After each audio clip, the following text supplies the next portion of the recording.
Development Director with Cloud9, and today we're discussing how to budget and plan like a guru. With PlanGuru, a great partner of Cloud9 and experts at budget and planning. So let's get started. Here is PlanGuru CEO, Christian Wyledge. Hi, thank you. Hello, everybody. We're just like to say, on behalf of the PlanGuru team, we're excited to be doing some webinars with the Cloud9 team. We've got a number of our customers in Cloud9, and it's a tremendous platform for collaborating on an exercise that is where collaboration can be really key to success.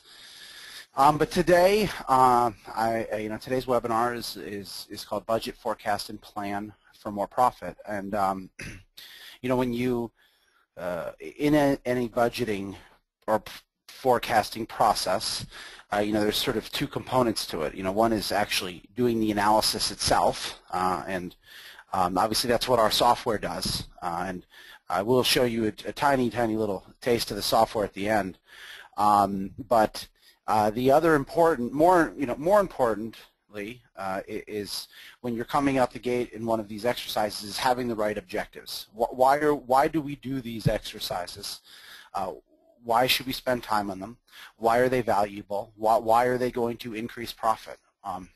We talk to a lot of businesses, and way too frequently we say, do you budget? And they say, yes, of course we budget. And then we say, well, what does that budgeting process look like? And they say, well, once a year the bank demands a budget to keep my loan open, and I build a budget and I give it to the bank.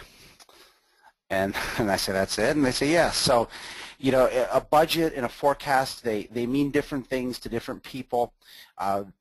Some businesses do them and do a good job with them, but in the small business space, you're going to find more often than not businesses are not doing these critical exercises that can drive more profit to the bottom line. So today, what I'm really going to focus on is why we budget.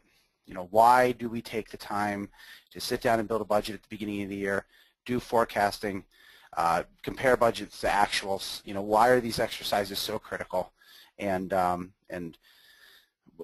obviously some of these lessons are going to be applicable to your business. Some may not be, but when you sort of know what the universe of possibilities are in terms of helping your business be more profitable from these forward-looking exercises, then that increases the chances that you'll be successful should you try them. So, yeah, let's go ahead and get started. And I guess one other final point is that in our experience, and I'm sure, like I said, I'm sure some of the folks in this room are budgeting experts, and what I'm going to be saying is obvious, and for some of you, hopefully, this is all new. But by and large, in the small business space, you have I don't want to use too negative of a term, but by and large in the small business space, these exercises are very neglected, and the reason is twofold. One is that most small businesses don't have a team that has the background to be able to do these things effectively in the traditional means of doing it, which is Excel.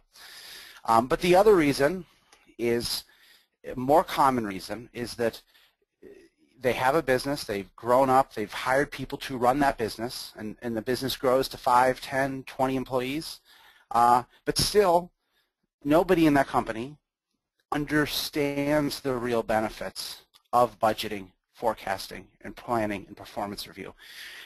Most small businesses are not fortunate enough to have someone that's ever sat down at a monthly forecast meeting and experienced that, because experiencing why budgeting and forecasting add value, the only way to really truly understand it sometimes is to live it firsthand and to be a part of that process.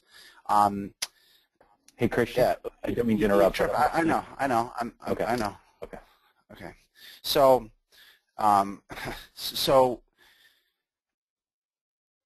Sorry, I lost my train of thought there. But the only way to really do this is to be a part of that process.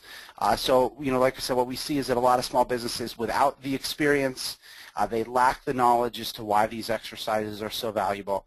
And quite frankly, it sometimes just sounds like a lot of work. So today I want to highlight the benefits of budgeting and planning, why we do it, and what your goals and objectives are. So, excuse me. Flying blind is what a lot of small businesses are doing, and a lot of the time simply reviewing historical financial statements is not enough.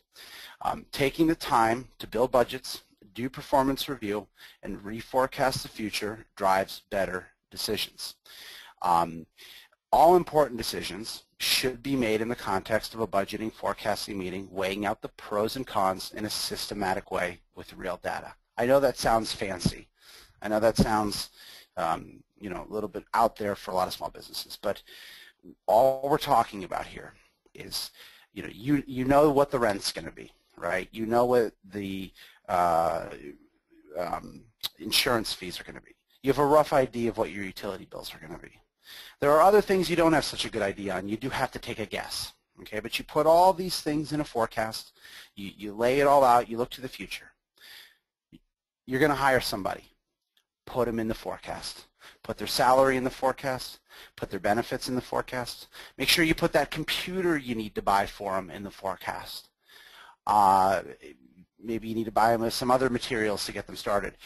When you are doing full-blown three financial statement forecasting, it is a framework for you to truly understand the implications of decisions you make before you make them.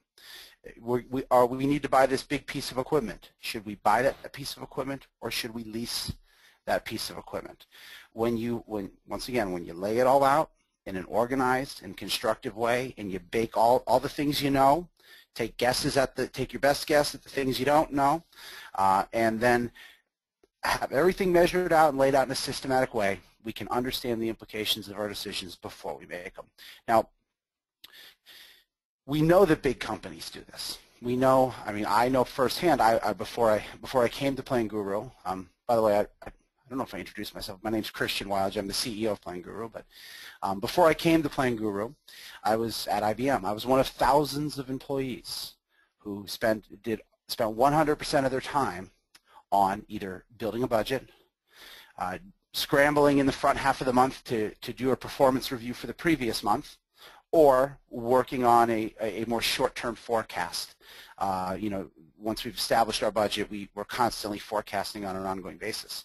Once again, I was one of thousands of employees doing this. So we know that this stuff adds value. Big companies like GE, IBM, Apple, they're not doing this for fun. We know it adds value when people go through these processes. But in the small business space, so frequently that, if you look at that little string at the bottom, accounting department, finance department, decision makers, for most small businesses, it's going straight from the accounting department to the decision makers. And it doesn't have to be some big complicated hierarchy. Maybe you're both the accounting department and the decision maker, okay? That's very frequent that folks are both the accounting department and the decision maker in a lot of companies. But this middle layer is the forward-looking component. It's, okay, here are our actual results. February's about to be over. We get done with the end of the month. We take that information that we've learned in February and we reassess where we're headed with the new cash balance in the bank. We look at how we did versus how we thought we were going to do. And with that context, with that information that the finance department layers on, the decision makers make better decisions. And I always question if this is a good. I always question if this is a good way to approach it, because a lot of people hear operating like a big company. That sounds intimidating. That sounds like it's going to be some big, complicated, difficult thing. It doesn't have to be. It's about doing these processes that we know drive better decision making. And in the past, it was hard for companies to do this because they couldn't quite reconcile the cost-benefit relationship. But now you can. Let me just break down these exercises for you into more detail. When I talk about budgeting, forecasting, planning, why do we do these things? Well, there's sort of 4 main reasons why we look into the future from a financial standpoint. And the first is the biggest, okay? It's building that operating budget, it's doing the monthly performance review, and it's reforecasting the future. That is sort of this, in a way you could view that as 3 separate exercises, but to me they're so intertwined and so codependent on each other that it is just sort of one big exercise. And I'm going to talk about that a lot more in the next slide. So I'm going to actually, because that's the most important and because that's the most valuable, I have a whole slide dedicated to that, and we'll talk about it next. Strategic planning. Longer term, higher level. You know, we're not going to get way down into the weeds and budget department by department. We're going to just look at it at a high level. The first reason we do strategic planning is to set a vision for the future. Where do we want to take this company? Okay, everybody should be on the same page. In some ways, strategic planning can be. Sometimes it's less about the numbers and more about having a discussion about where everybody wants to go. It's a framework for having that discussion. The numbers are important, don't get me wrong. Next, boxes 3 and 4, issuing an external estimate. Honestly, the vast majority of folks who, the vast majority of projects in the whole small business universe, if you're talking to businesses directly or if you're talking to accounting firms in the small business universe, issuing that external estimate is the most common reason that a small business budgets. They want to get a loan, they got to go to the bank. They want to talk to investors, they got to issue an external estimate. So I certainly don't want to. That's important. It's terribly, terribly important when it comes up. But there's so many small businesses that's where it ends. It's here you go, bank. You know, budget's gone, out of sight, out of mind, until 11 months later when they have to put it together again for the bank. It's important, it's valuable, but that's just the very sort of most limited, narrow reason why we do this stuff. And then the final bucket, bucket 4, that's sort of a catch-all.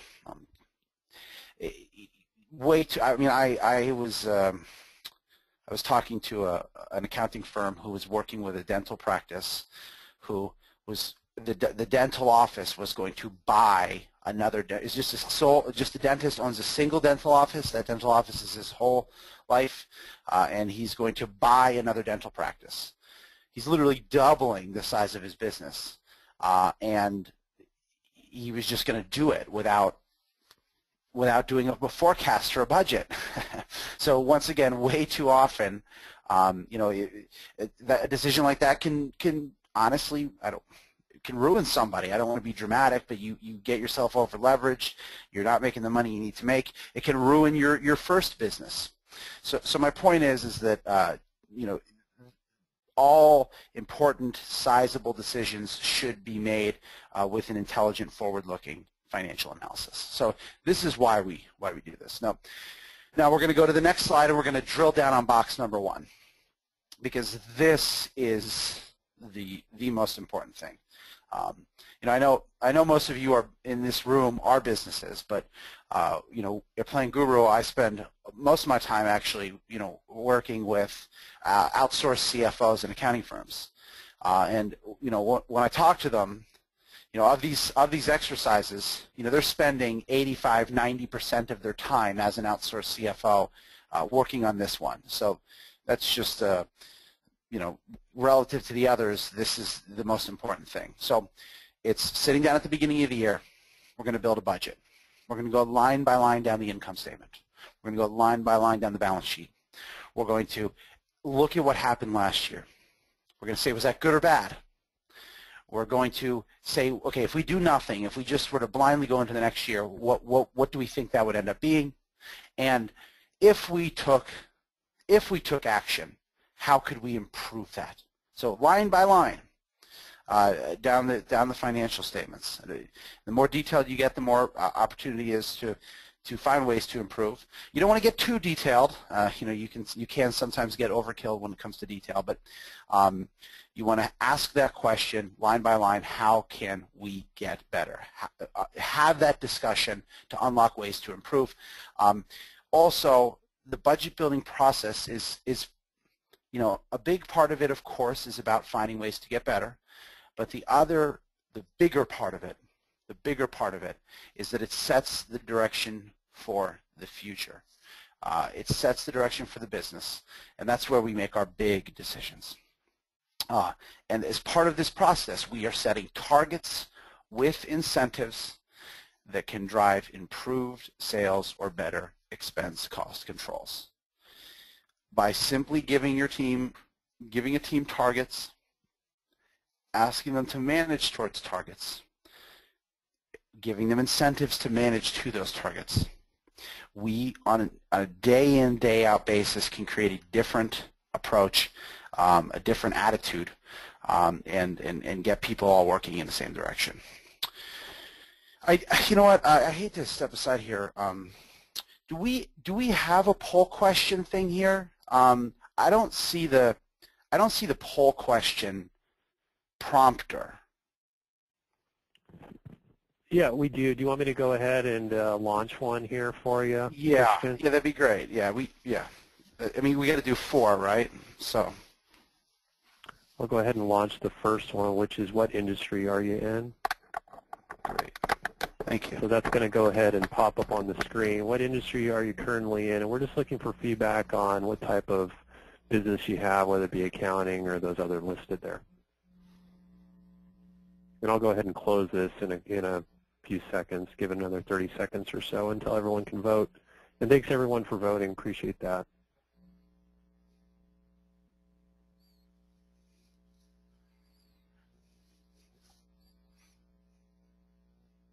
Looks like we got about 90% of the vote so far, so I'll go ahead and close that. It looks like we've got about 50% in accounting, and then 20-some-odd% construction manufacturing, 29% in other. Oh, so we do have some accountants in the room, is that right? Well, it looks like about half are in accounting, Christian. So I'm going to go ahead and close that poll right now, Christian, and then just let me know, and I guess I'll just go ahead and manage the polls. Great, thank you. I will. To those of you who are accountants, I mean, obviously, everything I'm talking about applies no matter who you are. But the accounting firms and the business advisors I work with, they blanketly refer to this as outsourced CFO services. So we have other educational classes on we have a CPE course called Providing Outsourced CFO Services. A lot of the content's similar, but it's good. We got a good mix of businesses and business advisors in here. So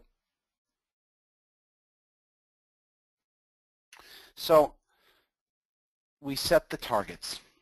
We set targets that are going to explain to everyone what is expected of them and where you want to take the business.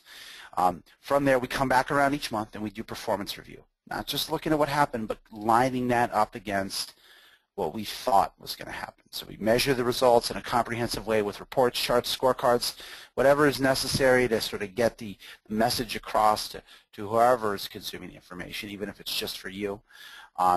But the goal here is to hold the team accountable for the results and reward good performance. You have an office manager. You say, office manager, this is what we expect you to do in the first quarter, and you measure them and hold them accountable on a you might give them a quarterly target that they get bonused on. You do, in my mind, the vast majority of businesses, you do want to do this stuff monthly. There are some really big companies that have really long sales cycles, and they do things quarterly. But for the most part, in my mind, small businesses all should be doing this monthly. Now, maybe the target that you set for them, maybe your compensation and incentives can be measured on a quarterly basis. That usually makes more sense. But you still should be having the routine, having the performance review meetings on a monthly basis. But we measure everybody, we reward good performance, and there's also, we're also sort of looking at what we did and questioning past decisions. And then finally, once we've looked at the budget versus each month we look at the budget versus the actuals, and then we take everything that we've learned and we reforecast the future. Knock out the budget next week. What are we gonna do here? We're going to knock out the budget, we're going to replace that with actual results, and we're going to now reforecast with January, February actual results, and the remaining 10 months of the year are going to be forecasted amounts still. Now, this is where I really stress, not all this, sometimes I say all decisions should revolve around the forecast. Obviously, you don't have time to look at the implications of all decisions in your forecast. But when it comes to the marketing campaigns you're going to run, when it comes to your hiring, when it comes to whether or not you're going to do some special event, okay, when you're constantly making decisions by putting those things in the budget, seeing what that does to cash, see how much of a cash buffer you leave yourself given the revenue forecast that you have. When tactical decisions revolve around the forecasting process and people understand the implications of the decisions they're going to make before they make them, people make better decisions. Understanding the cash position, taking this huge web of assumptions and boiling them all in there and seeing what's the cash balance going to be at the end of the next month. When you can do that, you can constantly understand this and make moves before it's too late. And finally, doing a good job with this. And sometimes it takes a couple months, sometimes it takes a quarter to get good at having these meetings and having these processes. This is a living, breathing, growing process. You're not going to build Rome in a day when it comes to a financial management system. But once you get this thing up and running, once you're constantly making decisions in an intelligent context, you have more confidence, more confidence, more stability, and less stress. This is a repeating cycle. Okay, we're going to, this is sort of what for most businesses, this is kind of what it looks like. You do strategic planning in that July to September timeframe. You budget towards the end of the year, rolling into the beginning of the next year, and then we're doing that performance review. We're doing that rolling forecast every month. Accountants in the room, business advisors in the room. It should be evident here that doing this type of a service with your clients really enables you to expand the relationship with them. Obviously make a little bit more money, but more importantly, you're really truly stepping into that role as a value-added trusted business advisor. Doesn't get more trusted business advisor than being an outsourced CFO for somebody. Okay, so I know we've gone through sort of the budgeting process, and I'm gonna sort of drill down on some of the concepts that we've covered to this point in even greater level of detail. But now might be actually another good time to do a poll question, just so we can sort of stay on top of that. Okay, so the next poll question, how many employees are in your firm or business? So I'm going to go ahead and launch that right now, Christian. Thank you. And thanks again for answering, everyone. So we're just looking to get an idea of how big the businesses are out there, what type of businesses you have.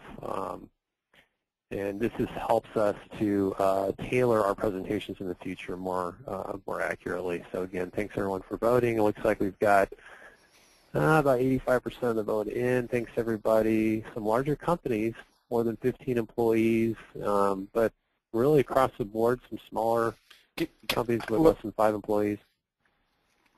I wish I could see it. No, I said I can't see the results. No, yeah. I know, that's why I'm giving you a running commentary. Can you share, when you close the poll, can you share them? Maybe, I don't think I'll even see that actually. It's okay though. Yeah, unfortunately I don't think I can share it, but I'll just try to update you. When you close the poll, usually the little button turns into a share. Yeah. Yeah, it's okay. Let me. I'll get over it. Let me go ahead and close that. Thanks everyone again. It looks like everyone voted. So it looks like we've got about a mix between 10 to 15 and 15 plus, and then the other half are a bit smaller. So let me see what happens when I close that poll. Yeah, I don't. No, that's okay. Don't worry about it. Okay, go ahead. Cool. So, and one other point. I'm sure this holds true for Cloud9 as well. But any information you give us in our polling questions, we're not going to turn around and sell that to somebody. That's not what we do either. So, I always feel compelled to mention that. Some people in webinars, I get questions about what you're doing with my information. I understand that. So let's talk about, let's take this sort of a level deeper. And, there's probably some small, let's just talk about, so some of the bigger businesses in the room are probably see the value. But, to maybe some of the smaller businesses in the room, maybe you still think that this is, not sure that this is for you. It seems too complicated or whatever. But a lot of folks, as I mentioned before, they on a day in, day out basis, you're running a business. You're spending time and money, and your time is money. But most of the things that you spend money and your time on, there's a very clear cost-benefit relationship. I'm hiring this person because I want to sell more stuff and make more money. Okay, that person will sell more software. That's revenue. That's tangible. It's easy to understand. I'm buying this new piece of equipment because it's going to reduce my costs of production. So yeah, I'm going to have to buy the equipment, but it's going to pay itself back in a year and a half, and after that, it's just all the savings are going to pile up. Once again, clear cost-benefit relationship for most of the decisions you're making.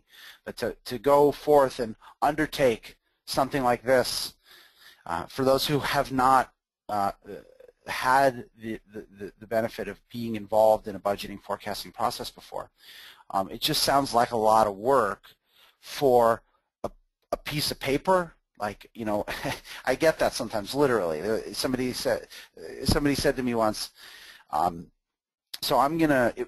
It was sort of an objection. Sorry, it was an outsource. It was a client talking to an outsourced CFO.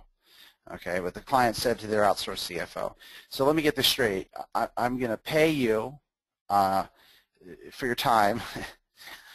I'm going to then have to spend an agonizing day in the conference room staring at numbers, and then you're going to print me off a piece of paper with some numbers of what I hope to do on it, and that's going to help me make more money.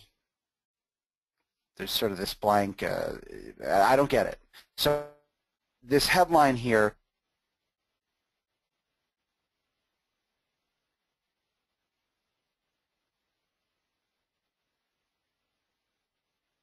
I like to say it is the process, not the end product, that adds value. It is all that time when we get into that conference room. And I know it doesn't sound like fun. Of course it's not fun. Of course we'd rather be doing something else. But we get in that conference room and everybody circles around the table, even if it's just 2 or 3 of you, and you have that discussion on a line-by-line basis. You have conversations and ideas that never would have happened otherwise. So it's the process. It's all as you're putting in all that work to build and finalize that budget. It's the 8 hours in that conference room that you're coming up with good ideas and changing the way you think about the business and the way your businesses can be successful. Another perspective. Let's talk about some of you that are a little bit bigger. Okay, let's talk about some of those plus 15 companies. I'm gonna paint a picture for you. It's gonna be of the ABC Custom Widget Corp.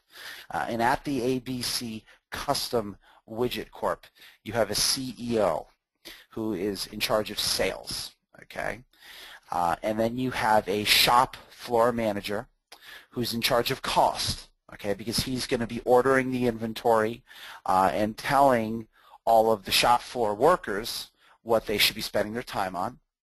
And then finally, we have office manager. Office manager is responsible for all the expenses. So I know it'd be nice if your company was that simple, but let's just, for the sake of this argument, keep that simple example. CEO is in charge of the sales department. Shop floor manager is in charge of cost, all the production, and office manager is in charge of all the expenses. So when office manager and shop floor manager are given targets. So once again, we're talking about the headline here. It is the process, not the end product, that adds value. So shop floor manager and office manager are given these targets. They come in to the meeting at the end of the month. It's not some eureka moment. You don't hand them a whole bunch of dashboards and charts and graphs, and they go, "Aha! Now I know what to do." You know, there's a lot of folks, a lot of technology platforms that make it seem like you just the analytics, the numbers themselves are going to give you some epiphany that you wouldn't have otherwise had. Oh my gosh, look at this dashboard. Now I know what to do to help my business be more successful. I mean, I guess sometimes that happens. But once again, it's just not the norm. Why does office manager and shop floor manager contribute more profit to the bottom line because they're doing this? It's not from a eureka moment. It's because they're part of a process. Every day, all month long, they know that at the end of the month, they're going to be pulled in to a budget meeting, and their performance is going to be critiqued. And because they are given a standard, they say, office manager, this is the standard I'm going to hold you to. This is what I expect you to do. Office manager works towards a target. They change their behavior in a way that they simply would not do if they were not getting targets and not held accountable on a regular basis. It is that simple. So once again, it's not the end product. It's not some. Yes, we want cool graphs and charts. You know, I mean, I'm a numbers guy, but I think a great graph or chart can articulate a message that numbers simply can't. But it's about the process, not the end product. So that's kind of what I'm also getting at in that second line there, the magic report. For any business that is serious about making better decisions, they're going to sit down at the beginning of the year, they're going to build a budget, they're going to do the monthly performance review, and they're going to do the monthly rolling forecast. Another point I like to make here, a metaphor, an image that I like, is cultivating a better decision-making process.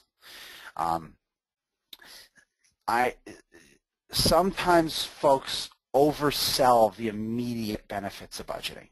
Yeah, I'll read an article where somebody talks all about sort of those immediate, oh my gosh, why were we doing it that way type of discussions that you have. You're doing a budget, immediate ways to save money. You don't want to oversell those. Okay, you don't want to overestimate those benefits. The real value comes in over time. Month after month, year after the year, you get better. You spend less time while being smarter.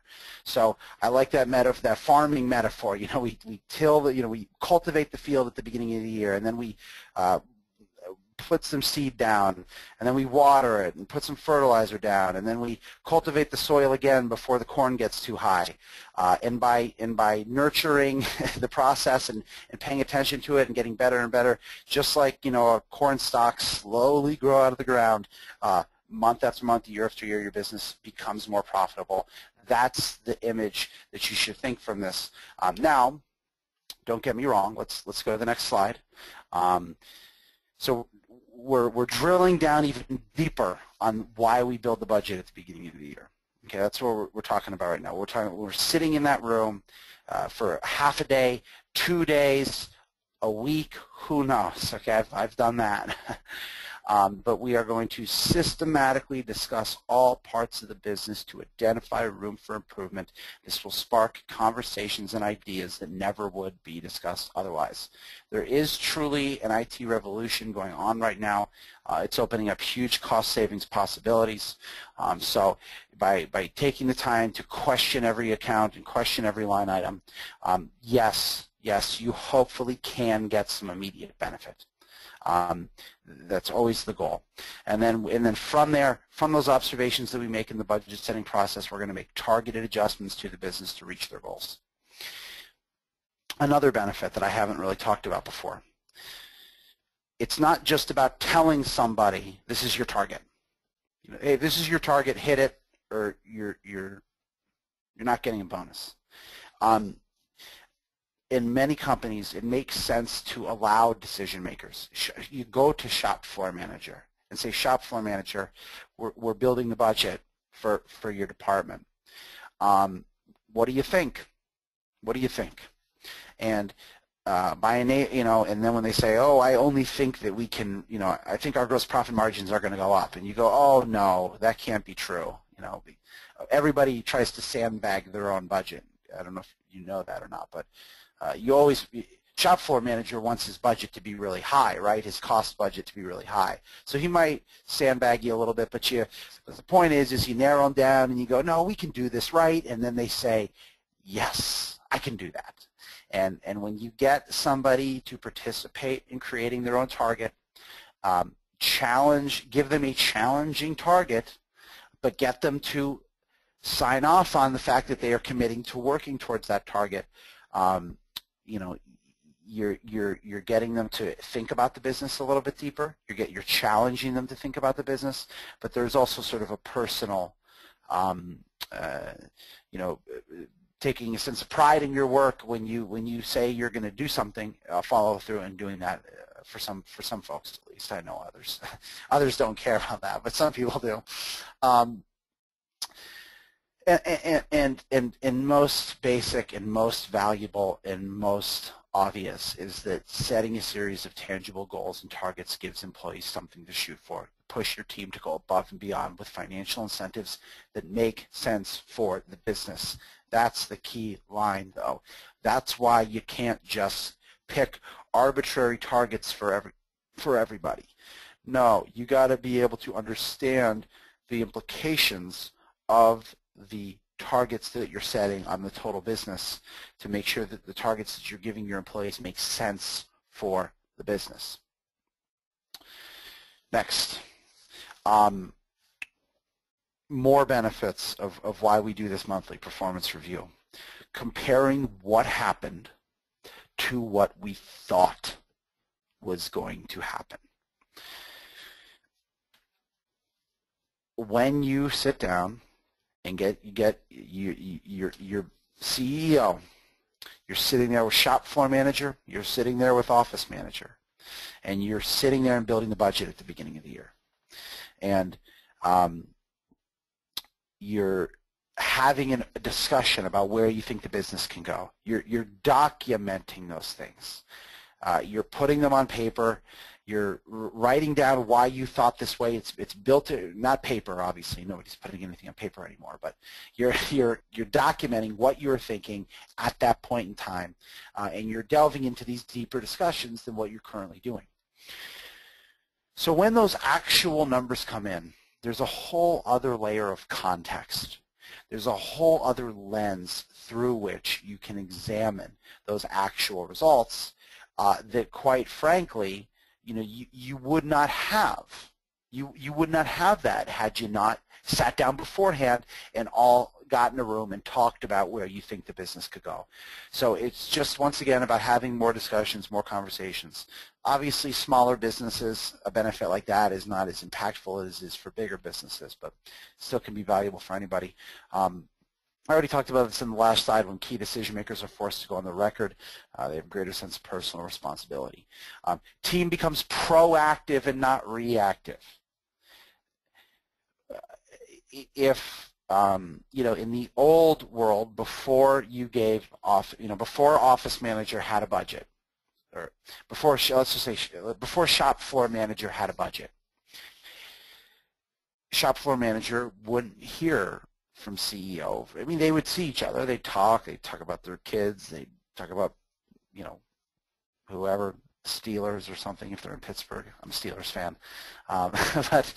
But the shop floor manager will go by, sometimes goes 2-3 months without hearing anything about his financial performance or being held accountable, you know, just day-to-day interactions, but no structured what's going on here.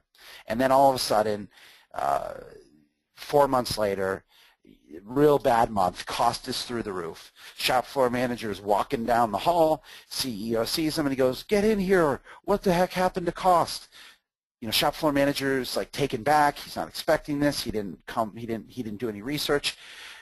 My point is that when they know they're going to be held accountable, they become proactive, not reactive, and it just it causes people to pay more attention.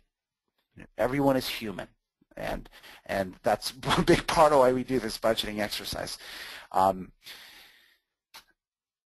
Now, I already talked about most of what's on this slide.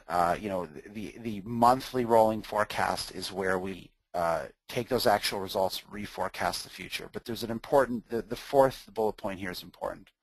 What is really going to happen? What is really going to happen? A budget should be aspirational in nature. A budget should be, where do we want to take this thing? Whereas a forecast should be an honest, sober, practical, tactical assessment of where the business really stands. So if you're putting budgeted, you know, so my point is you sometimes you need two. You need two. You build the budget at the beginning of the year. You lock down the budget. You measure performance against the budget. But then, so you're CEO of Custom Widget Corp. You're sitting there with shop floor manager. You're sitting there with office manager. You're going over the budget. Then you send a shop floor manager and office manager back to their offices, and it's just you and the other owner, and then you break out the forecast. Okay, they're gone. You know, you whisper when you're talking about what's really going to happen. You don't want everybody to know you have this other thing. You want shop floor manager and office manager to believe your expectations. Like, there's no way we're not hitting those things. You know, that's the attitude you want to have when you're dealing with them. But then you also got to be reasonable, and you got to be practical, and you got to be making sure that the company's not going to run out of money. So you have this secondary forecast where maybe you're even a little bit pessimistic in that forecast. Maybe it's even a little bit less. Maybe revenue is going to be a little bit less than what you think is really going to happen, so that you can see, you know, start making risk mitigation plans. Maybe you don't hire that person next month. Maybe you wait another month to hire that new person, simply because you feel like you might get yourself in trouble. And it should be the centerpiece of the tactical decision-making process. So I know I just spent a lot of time talking about all that stuff, about the budget, the forecast, the performance review. Strategic planning, still also very important. Set the direction for the future. It serves as a framework for a what-if exercise. What if steel prices go up? What if revenues go down? Sensitivity analysis, scenario analysis, ratios, break-even analysis, business valuation. And then finally, there's a third reason why a business owner should do this. Let me put it this way. For most business owners, their business is their largest asset. They can go to a stockbroker and or go online or whatever and learn about their stocks. It's worth this much. Its expected dividend yield over the next 12 months is expected to be this. But they don't have any ability to quantify and examine their own biggest asset in the same way that they can look at everything else. So strategic planning at a real macro level can allow the business owner to sort of compartmentalize their biggest piece of their life financially and fit that into the rest of their life puzzle, if you will.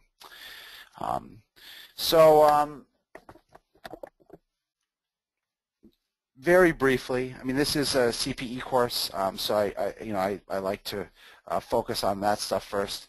But obviously, we do have a great tool for this called PlanGuru, and as you all probably know, PlanGuru is available in the Cloud9 ecosystem. We do have a 30-day free trial of PlanGuru with a 60-day money-back guarantee on top of that, and we actually are doing 20% off. If anybody's that interested, we could even probably do a little bit better in February, but I'm sure it's all brand new to you. That's not happening. But anyway, let me just show you very briefly. I mean, this is PlanGuru. This is the core number crunching tool. We have this is where you build the budget. This is where you do the number crunching. There is reporting in this tool, but we also then send the data to our cloud-based analytics product, which is called PlanGuru. Clever enough, PlanGuru Analytics. Okay, so inside of this core product, we give you an integrated 3 financial statement structure. Where your income statement, your balance sheet, and your cash flow are all tying together, meaning you forecast your income statement, you forecast your balance sheet, we automatically solve the statement of cash flows for you. The top of the balance sheet in cash and the bottom of the balance sheet in retained earnings are also automatically computed. All of your things like total revenue, gross profit, total sales, everything, once again, automatically computed. So all you have to do here is worry about getting your accounts in the right sections of the income statement and balance sheet, and then choose your forecasting methods and set your assumptions. This is not some dressed up Excel sheet. I know this has a grid layout that may resemble a traditional spreadsheet, but it is not. When you double click on any line item, it brings up our Add Change Category tool. Inside of this Add Change Category tool, you have over 20 different forecasting methods. One key point here is this non-financial information. Budgeting and forecasting for many businesses must incorporate business drivers. It must incorporate, for those most important, you're not going to budget the gas bill based on total BTUs of natural gas. Don't get me wrong. But for those important pieces of the business, like how many products they sell, or how many how many hours of consulting do you want to do, things of that nature. It's important to not only use these set non-financial goals, but it's also important to measure performance against those goals, not just for the financial statements, but also for your non-financial metrics. I'll be completely honest with you. Here at PlanGuru, when we do our monthly performance review, we absolutely spend more time looking at things like our website traffic, into our free trial conversion rates, into our all these non-financial metrics. We say, oh, why did our free trial conversion rate fall? We spend more time looking at that stuff than we spend looking at the financials. And finally, like I said before, this is the PlanGuru Analytics dashboarding tool where you can do, units sold, multi-year trend, current year versus last year. This is just on the dashboarding section. On the home page, we have a whole bunch of dashboards. Budget versus actual year to date. We have a performance review scorecard built into here. And then we've got a huge, this is simply sort of attainment of budget. And then you've got this report writing tool, which can do dozens of different types of reports. Across all 3 financial statements, hundreds of different types of reports. Here's a budget versus actual report. So you get your budget, your actuals, your variance percent. I can drill down. I can highlight variances. I can also create charts and graphs in here. So if I'm going to choose a different chart, I'm going to choose a trend for the last 12 months, and then I'm going to create a line graph. So I don't, I just wanted to sort of briefly at the very end here give you a tiny little taste. We do have CPE approved demos of PlanGuru. We have CPE approved. We have a demo that's an hour that's approved for CPE, where we really show you the software, and we also have something called PlanGuru University, which is a 7 CPE credit course where you can learn even more. But the reality is that for many small businesses, they would love to do budgeting and forecasting in a dynamic way that captures cash flows and everything like that, but they simply do not have the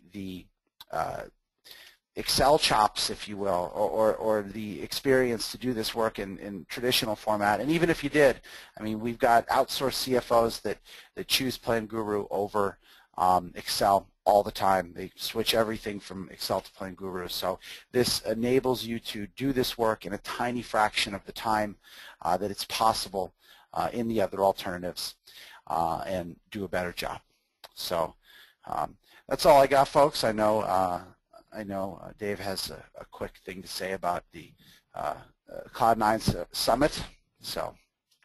Yeah, and thank thanks you so much, Christian. I really appreciate it. And I just wanted to launch 2 more polls because we had promised we would do 4 polls. No problem, Christian. No problem at all.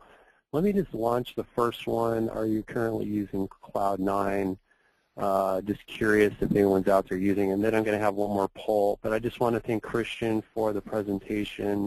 This is certainly not fun stuff, but it's these guys are experts and they're great partners of ours. So we highly recommend PlanGuru, one of our really good partners. Again, and I just want to thank Christian for getting on the call today. And we will send out the slides after a bit here. And I'm going to throw another poll up regarding CPE because I know some of you got on for CPE credit.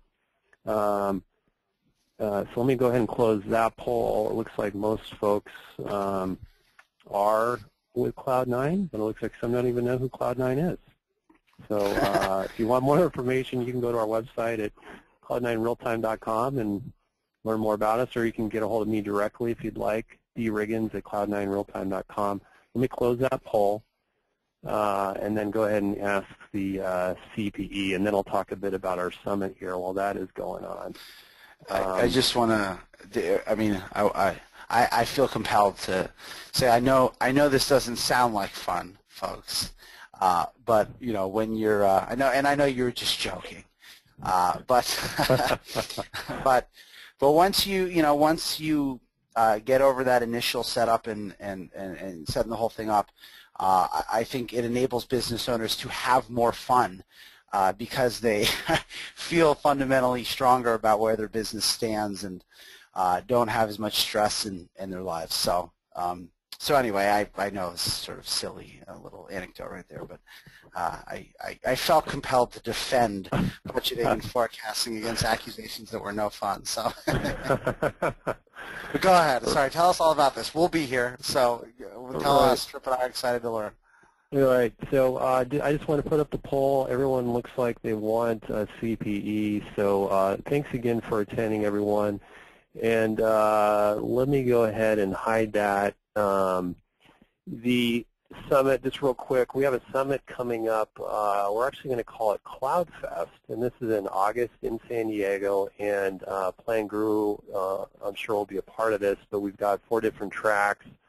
It guarantees to be a lot of fun. We're going to have a rock and roll theme, but something a bit different if you're used to going to conferences and getting overwhelmed and not really feeling like you've accomplished much by going. Hopefully at this, you're going to actually have deliverables that make a difference in your day-to-day business, and that's really the goal of the CloudFest in August. So if you want more information, you can go to our website there, and there is a RSVP area on the website where you can express interest in that.